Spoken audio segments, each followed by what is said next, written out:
Баршаңызға қайырлы күн достар. Бүгін сіздермен пайдалы кеңеспен бөліскім келіп отыр. Мен сіздермен жақын арада қысқа дайындық айдарынан әртүрлі салаттардың рецептімен бөліскен болатынмын. Сонда мен 9% уксус қолдандым. Сонда менің көп оқырмандарымнан дүкен сөрелерінен 9% уксусты таба алмадық.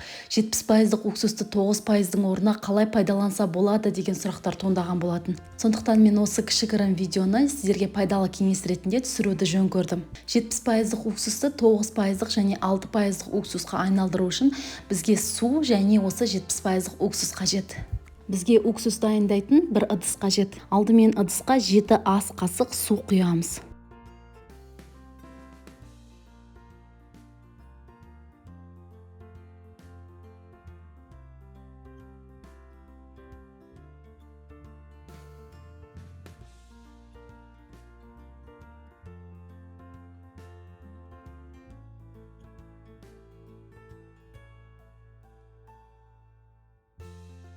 Оған бір ас қасық сірке қышқылын, яғни уксусный кислотаны қосамыз, барлығын жақсылап араластырамыз. Осымен біздің 9% уксусымыз дайын. Өте оңай даярланады. Егер дүкен сөрелерінен таппаған жағдайда, осылай үй жағдайында жасап алсаңыз болады. Даярлап алған 9% уксусты бір ыдысқа құйып, оның аузын жақсылап бекітіп қоямыз. Келесі кезекте 6% уксус даярлаймыз. Ол үшін дәл осылай бір ыдысқа 11 ас қасық су құйып аламыз.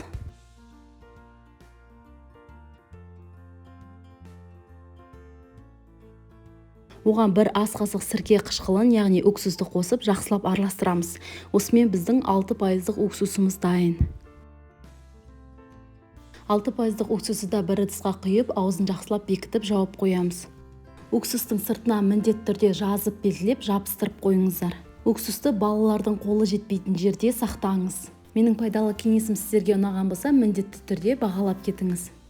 Мен өз каналымда тек қана сіздермен ерекше тағамдардың рецептісімен бөлісемін. Менің каналымнан сіздер қысқа дайындық айдарынан әртүрлі салаттардың, вареньелердің жасалу жолын таба аласыздар.